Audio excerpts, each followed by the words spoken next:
show, Mitali Perkins. Well, thank you for having me. I'm happy to be here. Absolutely. The first question we ask our guests is, what's your background with beauty? How did you come to appreciate it? I really like that question. I was raised in a Bengali immigrant home. My father and mother came here when I was 7 years old. I have two older sisters, and my father was a great lover of beauty. He loved the natural world. He would take us and we would sit. Before we came here, we lived in Cameroon, Africa, and he would take us out to this balcony, and there were all these butterflies, and he would show us this butterfly and say, there's a creator who created this symmetry and this beauty, and he would have us contemplate the butterfly. Or he just was a great lover of the natural order and the natural beauty. He was in a Hindu family, so that order and beauty didn't quite get me to the place I needed to be when I was asking questions about chaos and disorder. But it was a great foundation to be able to appreciate the beauty of the natural world. He also loved poetry. He used to have us memorize both his favorites, the Romantics, the British poets, as well as the poet of Bengal, Rabindranath Tagore. So I remember being 6 years old and being paraded out to recite the daffodils or Rabindranath Tagore's poetry. So he was a great lover of beauty of words as well. Yeah, I love that. I think Wendell Berry talks about, or I think it's his daughter, Mary Berry, talks about how Wendell used to say, like, look and see how that field is plowed. Isn't it beautiful? Or look and see that tree. Isn't it beautiful? I think that, like, parental impulse to show beauty, to look and see it, rather than just kind of go through life distracted or ignoring. It's hard now that I'm raising kids, but I think it's so necessary to point it out where you see it. Absolutely, yeah. I have adult sons now, and I get a little thrill when one of them will text me a sunset or a waterfall or something, because you think, well, maybe some of that got passed down a little bit. That they'll know I'll enjoy it. They want to share that moment with me. Yeah, that's great. That's great. So how did you get your start in writing children's books and young adult books? Yes, that's a long story too. It relates back to my immigrant upbringing because when you come here, my parents were originally refugees, and we came here. I became a follower of Jesus when I was 19, and they were amazingly open to that. I think partly because my father saw that as a beautiful move to take Jesus as my guru. And so although they were confused by that, they didn't react to it in any kind of punitive way. So that was in college. But career-wise, there was a little more pushback because we had three options. You could be an engineer, you could be a doctor, or you could be an engineer. And that was it. So a career in the arts was not necessarily in their dream of sacrificing so much, coming to a new country, sending us to great universities. And then, your daughter waltzes in and says, I'm going to write books for kids, Mom. And Dad, that wasn't quite on the list of the American dream list, I guess. So that was a shock to the system for them. But so I wasn't really thinking of this as a career. I thought of it as a side hobby, as the kids say today, a little side hustle maybe. I was trying to follow that path of getting as many higher degrees to get my parents their investment worth their while. But I always wrote on the side, and I always read. I was a wild reader as a child. I just wandered the stacks of the library, and I read so fearily and freely, no adult hand guiding me, and I just loved stories, and I loved writing them, and I loved reading them, and I knew that they had done something mysterious in my heart, because when I met Jesus finally at age 19, I hadn't heard anything about the gospel until 19. I recognized him he was so familiar to me based on the books that I had read, and I knew that. What are some of those books that influence, kind of walk me through that connection? Well, I wrote a whole book about that called Steeped in Stories, Okay. and it's about 7 of my favorite childhood rereads that I still reread to this day that really did shape my heart for a longing for the virtues and a desire to resist the vices, as well as create, I guess refining that God-shaped hole that we all have into a Jesus to prepare me for this Jewish guy that I was about, going to encounter years later. So in that Steeped in Stories, I talk about books like A Little Princess, which I don't know, you're both gentlemen, so I don't know if you read those. You missed out a lot on. I read those to our boys. I read all of these so-called girl books to our boys because, this whole bifurcation between boy books and girl books really does lose out, kids lose out. So Sure. Little Princess, of course, the Narnia books and the Lord of the Rings books. Those are those. I reread the Narnia books every year since I was 8 years old. I wrote for fun. I wrote this little thing in my diary about Uncle Clive and I going unicorn hunt. I was 9 years old, going unicorn hunting in the woods to try to find a white unicorn together. He was my companion, chosen companion for my unicorn hunt. That was imagined. So I was, yeah, you can find out more at steepedinstories.com about those 7 books Yeah, that yeah. I read and more. I reread seasonally. So I reread these books every year. Yeah, the Anne of Green Gables books and several of those books that really widened my heart and mind, especially when it comes to justice and compassion. You know, that if you've never read Little Women, now my husband is caught up on all of these so-called books and he just loves them so much. So if you read the first chapter in Little Women, it as a child, as a young woman, it changes your heart because they talk about the joy of generosity and the joy of giving. She talks about it in such a profound way in that first chapter. You can't help but be formed by that. Yeah, that's great. So you kind of have this I think interesting intersection of two kind of what the popular art world would say are non-serious art, right? So there's children's books versus adult books, which are serious, and then interested art making or arts for the justice versus kind of disinterested. You're not trying to make a point; it's just let the art speak for itself. How would you respond to like, or this idea that you're a non-serious artist because you're in these two spaces? I would say balderdash. I think it's because there's some premises behind those two hypotheses that I don't agree with, and I think it's primarily because the way children learn. You know, I don't know how old your kids are now, but you could see how fluidly they cross borders and how fluently they learn languages and cultures much faster than adults, right? So there's something really powerful about children's stories, the stories that shaped us in childhood. And I can, I did pull out in my Steeped in Stories book many quotes from the likes of people who are more, maybe have an Oxford education and say it in a British accent, but are able to talk about the power of children's books and how vital they are, even as adults, to keep rereading them because there's something about them that shaped us as children that goes deep into the children read with their hearts and their minds. And so you hear the hand that rocks the cradle rules the world.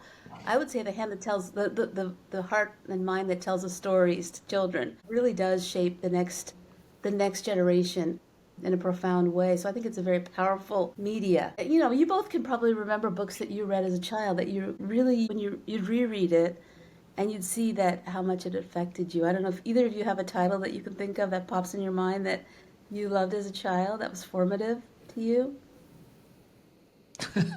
Oh, no. I'm putting you on the spot. You can come back to it. I Maybe do. it was even I go back to it with my kids now reading it, but I think like the Giving Tree for me was like, oh, like that's one that I remember from. I don't remember much from my childhood, but the Giving Tree is a book that I remember reading in elementary school, and I love reading it to my kids now. And I know it's gotten a bad rap recently because it's like, anti-feminine because this boy is just, stealing from the tree. But I think it's like such a sacrificial parent. Like for me, it's like that's what I want my kid to give my kids a place to rest at the end of the day, and I want to give them everything I have. Like I don't think there's anything wrong with that. But yeah, that's one that I really appreciate, and I think it's formed me in deep ways too to give and see the good in giving. right. Yeah, that's right. That book, you're reading it with your child, and there's something, there's no. Jesus spent a lot of time on earth telling stories because I think he knew that there's something about sitting side by side with someone you love and telling them a story that conveys these themes that I'm talking about, these virtues, these family code you have about love is being conveyed in that story, right? As you sit next to your child. Do you have one? Jerry, do you have one? The one that I always come back to, I loved adventure. I'm an artist too, but I think it was formed by like being outside and building forts and my imagination. I loved like Huckleberry Finn. That was one of my favorites. Those sort of epic adventures. Absolutely right. And I think that's the other thing that those stories do. They form you because they're heroes' journeys, right? And so Right. you see another hero face a challenge, and you see that hero.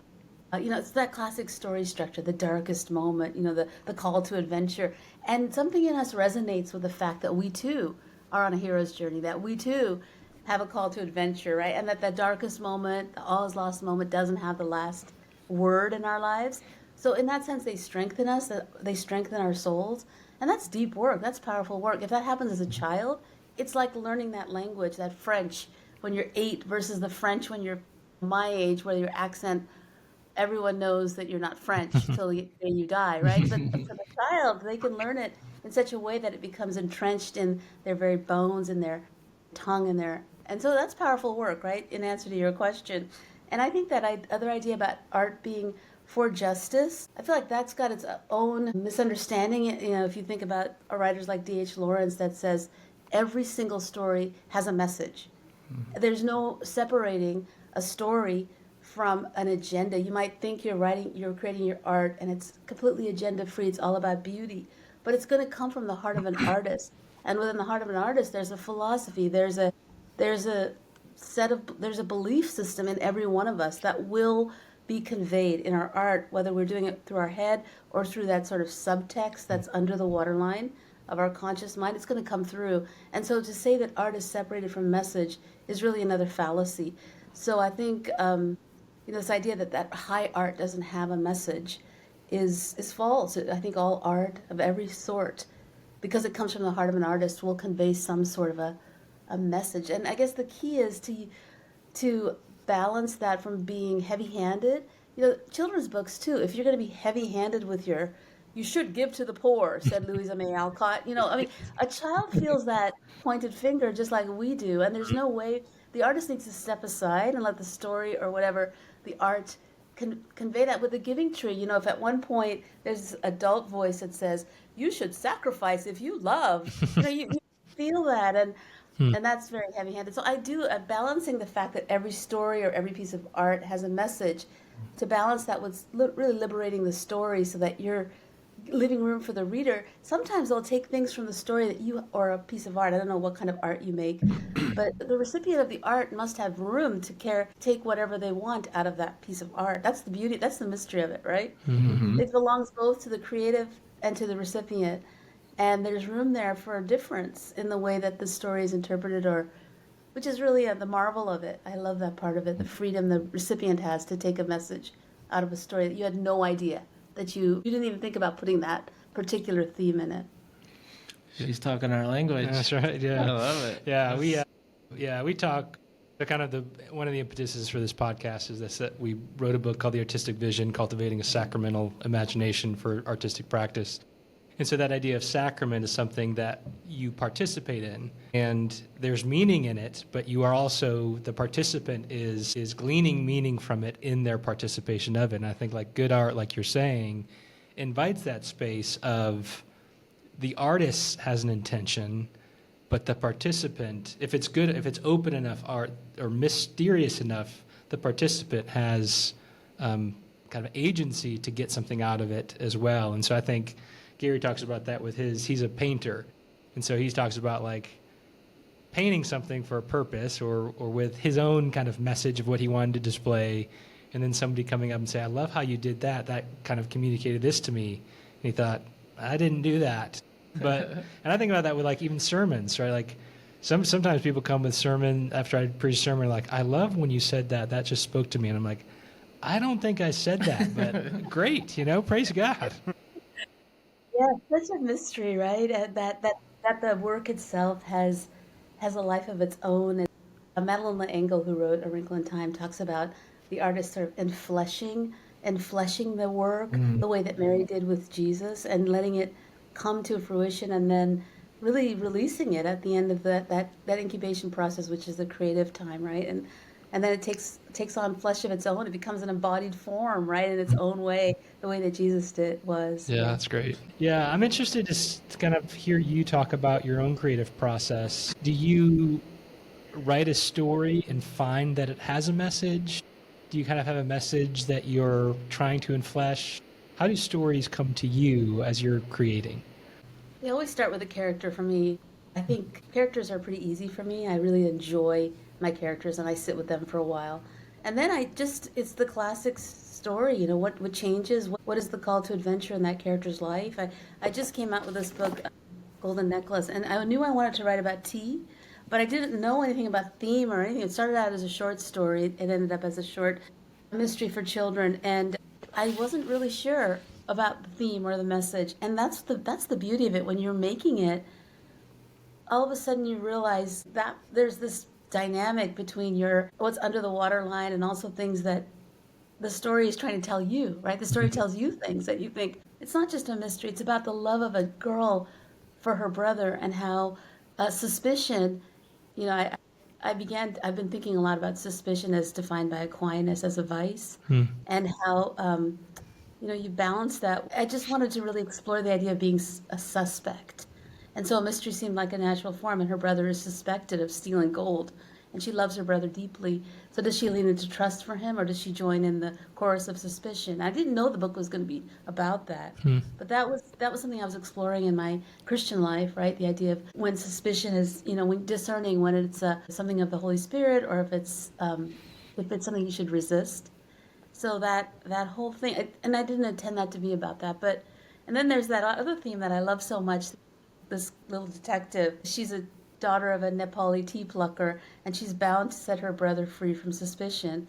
But what ends up happening is she gets access to the mystery because she does these small acts of kindness related to water, because they're very water poor in Darjeeling, where the tea estates are, where the book is set. And so because she's very generous, even in her poverty, she has to go to the well every day to gather water. And she gives water to three key people in the story, just out of her generosity, and that leads to her being able to solve the mystery. So that idea of small acts, St. Teresa of Lisieux, that idea of small little acts is something I really deeply love, that they can lead to justice. And so I didn't intend, I'm going to write about this, but then as the story unfolded, it became something that the story wanted to be about. And I don't even know if people will notice that when they read it, but I see it, and I see how these things that the Holy Spirit really is working into my stories. I pray, of course, that there'll be beauty, truth, and the proverbial beauty, truth, and goodness that we so long for in our art. So it's lovely to see that. And there's flaws. There's plenty of flaws, because under the waterline are many vices and many flaws, and that's going to be in our art, right? We have to accept that. It's not going to be this perfect, virtuous, beautiful thing because we're trying to honor Jesus. There are going to be flaws, and there are plenty of flaws in all my stories, and that's okay. Yeah, that's great. Yeah. I think one of the interesting things about current life is that everybody seems to be unhappy. Nobody seems content with the way the things are in the world, regardless of your political spectrum, social spectrum, what you think's going on. We're just mad and angry all the time. And I think it's interesting. I mean, I think this is some of the impetus of this book that you just wrote called Just Making. Why should we make art when there's so much work to be done? Yes. There's that idea. I think it was, who was it? The writer that said, I spent all morning putting a comma in and all afternoon putting a comma out. Yeah. And the world is, going to hell in a handbasket. And, one of the things I struggle with as a writer is that idea of time, investing time in something that seems so not relevant to all the suffering around me, all the pain around me, especially when it comes to children. I remember in college I declared a political science international development major based on those books I read. Yet another shock to my parents before the artist's shock was because I didn't want to see any child suffer. I wanted to dedicate my life to alleviate suffering of children. And how does sitting there putting a comma in and taking a comma out do anything for children, right? That's a big question for art. But so I wrote about the flourishing that comes, the shalom that comes into the world through the act of making. And I see it as three people or three parties that are involved, very triune connection around this product, the product of art, right? Your paintings, Gary, or my little stories. I think there's me, myself, the flourishing that comes to me. That you talked about lack of happiness. There's that forgetfulness and flow. I don't know if you're painting, Gary, when you look at your watch, you're like, oh my goodness, 3 hours went by. What happened? You regain. You get this escape from that relentless plod. That Gerard Manley Hopkins poem, that grandeur of God, generations have trod, right? To see the grandeur of God, that's what art does. It helps us escape that relentless plot of human history, and then we're able to be free from that. Why not? Why not just for that? Just for that, to be able to regain our own stability, our own connection to that Kairos time, right? Versus Chronos time. Why not?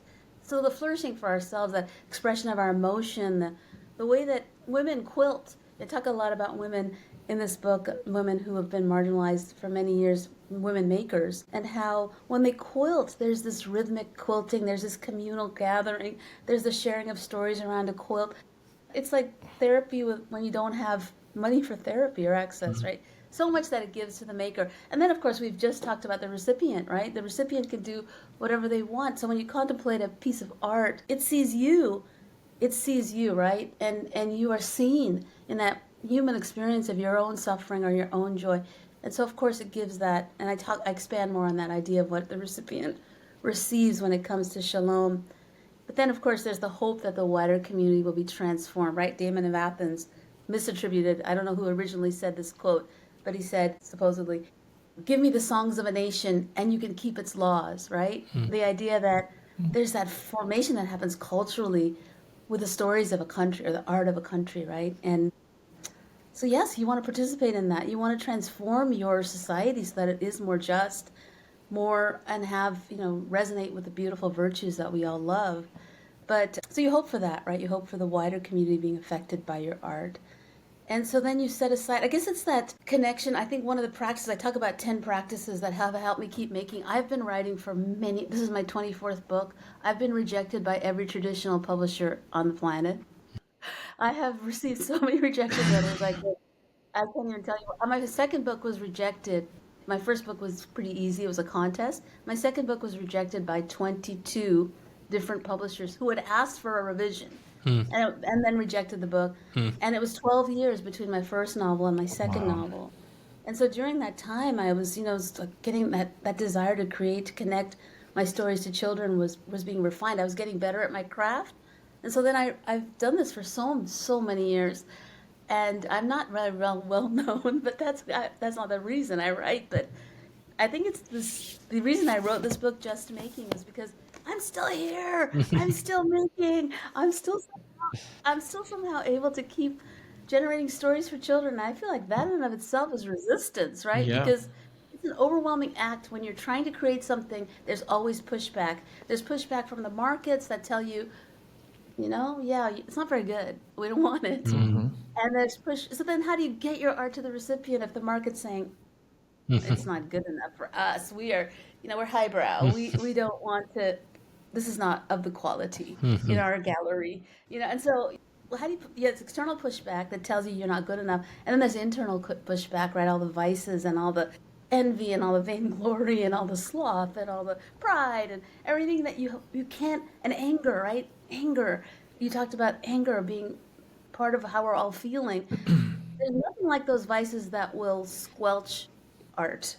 So you have to somehow deal with those, because what'll end up happening is you'll end up with either kitsch, because you're acting out of sentiment, or you'll end up with propaganda because you're acting out of some force of anger and you want to convince everybody, and your art is then your servant and your slave, and that will be not art, that will not last, that will not stand the test of time.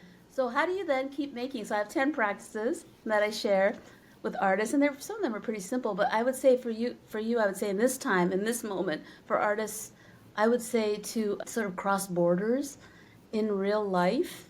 I think when we do that, when we have relationships across borders that are unexpected relationships, whether it be generationally, culturally, across global borders, to receive art, those things, they enable us to, those real relationships, in real-time relationships with people who are different than us, that will, because there's a worry that our anger against another set of people will be the pervasive thing that is coming across in our art, right? And that will, as I said, result in propaganda, and that's not what we want. So I guess there's one tip: just cross borders in your own life as an artist, so that you have real relationships, that people that you love, that your heart aches for, even though they're difficult relationships, to stay in there with them so that you can you can work out that anger in your real life so that it doesn't become this driving force that dominates and enslaves your art. That's just one tip. I've 9 more. That's great. If anybody wants to listen to me, I have 9 more little tips for the artist who wants to keep making in the face of an unjust world and all that pushback, all that internal and external pushback. How about a practical thing? Do you have something that you could offer the artists listening that maybe you're drawing inspiration from right now? Something that's especially motivating you? Maybe it's a tool, maybe it's a book or a person. Anything come to mind? Yeah, so along with the crossing borders in your own world, I would say, one of my themes in the book is to seek mentors who are making against the odds. It's so tempting to just give up on the making. As I said, there's so much pushback. Does it matter? It sucks. I suck. That's basically the theme that goes in my head. And then, how are you going to make in the face of that? So I really like to focus on people who are making against the odds. And I do like to contemplate their art. I like to buy it. I like to sit with it.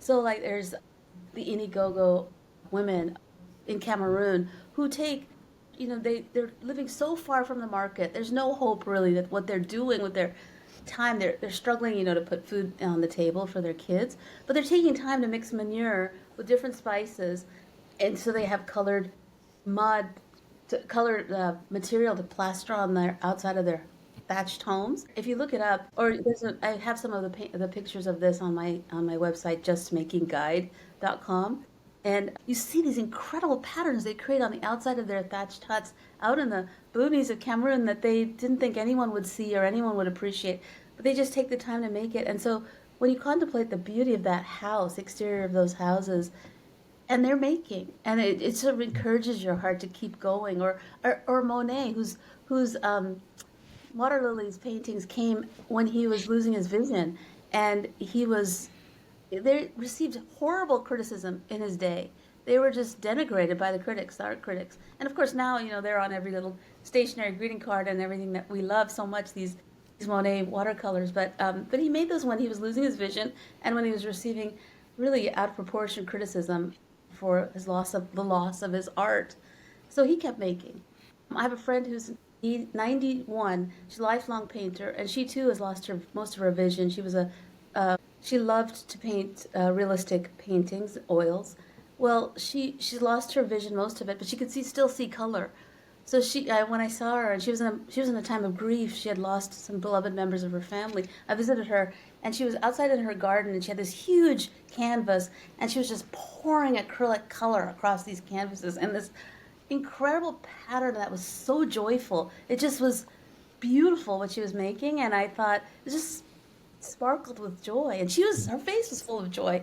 She was continuing. So I bought that painting. It hangs in my entryway, and when I come into my house every day, I look at it and I think of Ginny and how she indomitably kept making, and so I too can keep making. I can keep making, and I can keep expressing this deep belief that art does bring shalom in a way that will transform us, our receivers, as well as the wider community.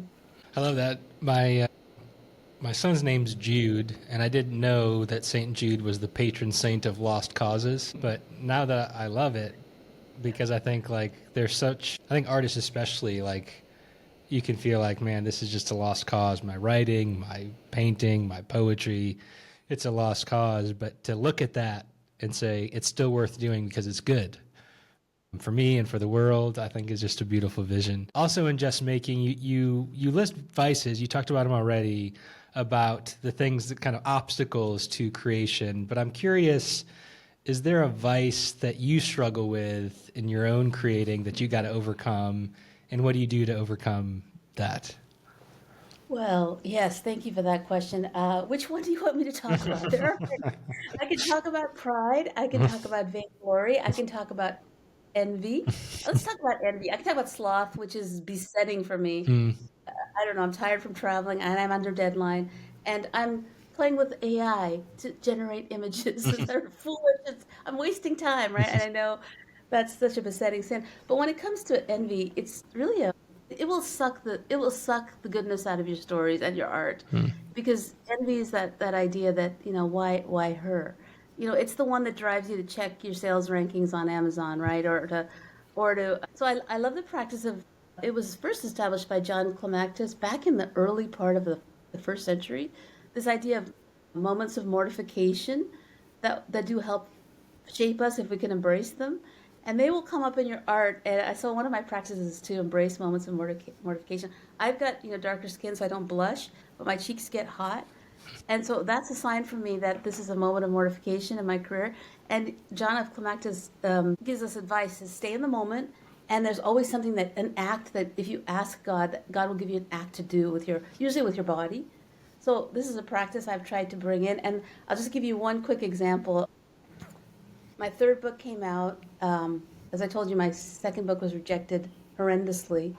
And my third book came out. It's called Rickshaw Girl, and it's fully set overseas. It was being rejected because it didn't have any American characters in it. At the time, there was this idea that you needed a bridge character for a child reader to cross a border to a faraway place. Set in Bangladesh, all about a rickshaw puller's daughter, and about microcredit, really. But anyway, so that book, I was working on it, but my second book finally came out. Yay! I'm here. My second book is out. Random House has published it. I'm going to an ALA convention. I've been invited to go and sign. I'm like, I've arrived. This is the moment, right? So I go into this big ALA convention in Boston, and I go up to where I'm supposed to be sitting, and my heart sank, because to the left of me was a very young, handsome guy who was a picture book writer, very famous. To the right of me was a young, handsome novelist, very famous, very beloved by librarians. And there I was in the middle between them. So I thought, uh-oh. Yeah, sure enough, the doors open, the librarians pour in, and they run to the guy next to me, long line snaking in front of his table. Then they run to the guy next to me on the other side, and not one person comes to my table, right? And this is visible. Like, I'm up there sitting in between these two guys, and there's not a person in my line. Like, just sitting there. And I've got an hour. I've got to stay here for an hour. So there's, the cheeks get hot. And you think, oh, this is really embarrassing. I'm sitting here, and you start to hear those choruses in your head, I suck, my work sucks, I suck. And so I'm thinking, I just want to go. I wanted to leave so bad. After 20 minutes, I thought, I'm just going to get out of here. No one's going to even notice if I leave. But then I remembered that in my satchel, I had a copy of Rickshaw Girl, book I was working on, and I thought, I was a mom of young kids at the time, and I thought, this is 40 minutes of free time here. I'm going to just pull that thing out. And I pulled my work out, I got my red pen out, and I began to work on the story, and the miracle of making happened, right? I forgot where I was. I got reconnected to my character. I got excited, like I'm crossing out a noun, replacing it. And the joy of nouns, I love nouns and verbs. This is joy of the right noun, the right verb, and making it better. I forgot about where I was. Then I look up, and this doesn't often happen. This was early in my career. Sometimes moments of mortification don't have such a happy ending. They always have a happy internal ending. This one had a happy internal ending and external ending because, yes, I had that freedom of flow. Thanks be to God. I'm in the moment now, enjoying my craft again, in love with my art again. It doesn't suck. I don't suck. We love each other, my art and I. And so that internal thing was happening. But then I look up, and there's a redheaded woman standing there, and she says, are you Mitali Perkins? I said, yep. She said, I read your second novel now. What are you working on now? And they said, it's the story of a rickshaw girl, whose dad drives a rickshaw, blah, blah, blah. I gave her the pitch. And she says, well, I'm an editor at Charlesbridge. This book had been rejected already by 14 publishers. She says, I'd like to see that. Will you send that to me? And so I did, and it got published. Wow. And there was my little, God in His grace, when we're starting out, I think gives us these big rewards. When we honor our work, when we honor ourselves and honor our calling, our God is so faithful to say, keep going, honey. I care about this. I do care about this. And I've gotten so much companionship with God taking the heavy yoke in this work, this vocation of making stories for children, that was unmistakable. And that book is my best-selling book, and it's still in print. I have moms who come up to me now and say, I loved this book when I was a kid. Now I'm reading it to my daughter. And I think, wow, that book almost didn't make it. So And then turned into a movie. And yeah, it became a movie and a stage play. Yeah, it was so long that after I wrote the book, that the stage play, my mom and I went to the stage play. There's a scene where the main character crashes her father's rickshaw, and we were in the stage play, my mom and I, and on the stage, the rickshaw crashes, and I said, "Oh my gosh!" And my mom looks at me and says, "Well, you wrote the book." I'd completely forgotten what happened next. That's so So long ago. good. And that's the magic of the art, right? It's so mysterious and so wonderful. So embrace those moments of mortification for those vices. That vice of envy has been really challenged by that practice of staying in the moment when somebody seems to be doing better than I am. And I just starts to make me hate myself and my art. I think if you stay in the moment, there's always something physical. Take the manuscript out, begin to use the red pen. And that practice of staying in the moment, doing something bodily to reconnect with your calling, it'll keep you making. That's a good word.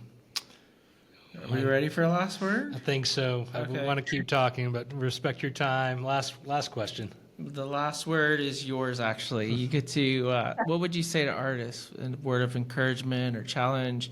Just leave with us a bit of wisdom. Well, let's see. I guess I would I'll end with another, these time-honored practices. You talk about the sacrament, right? How beautiful those sacraments are for us, the act of confessing, bringing into the light our vices so they don't have power. There's just beautiful tools that we're given, ancient tools that we should avail ourselves of. And one of them is retreat, right? That idea of when you feel your anger, I would always recommend to an artist, especially in these times, when you're just, I don't know, angry because things are not going the way that you think they should go. You can create art out of that, a first draft, a first sculpture, a first painting. And then I would say to retreat, to let that anger breathe, because you want to ask the harder questions. I have questions in the book about what to ask yourself during that retreat time about, am I the one that's supposed to make this art? Is there some other voice that should better tell the story, or better, is this, there's questions we can ask ourselves. So there's retreat, there's fasting, there's these ancient practices, confession, that is such a gift that we have in our traditions that to really serve our art. So I think the church comes alongside art. If the church can come alongside artists and really sustain us through these practices, these beautiful sacramental practices that will feed our souls and enable us to keep going. Community encouragement, those things are beautiful parts that you as a pastor, I say, my pastors, one of whom has been my husband, have really, entrenched me in the Word and given me that foundation. So I think the church coming alongside us and not letting go of the church, the ancient church as well as the contemporary church, to feed us as artists would be something I would say. To keep on with the church. It's a good word. Thank you, Mitali. Thanks for your time and your wisdom. It's been great. And yeah, I really appreciated this most recent book, Just Making. And I'm going to have to get a few more of your children's books for my kids too. Oh, I'm glad to hear that. Yeah, thanks. I look forward to seeing your work too, and I'll find your painting online, hopefully, Gary, if it's there. Yeah, please do. Yep. Good. Thank you. All right, thank you both. Bye.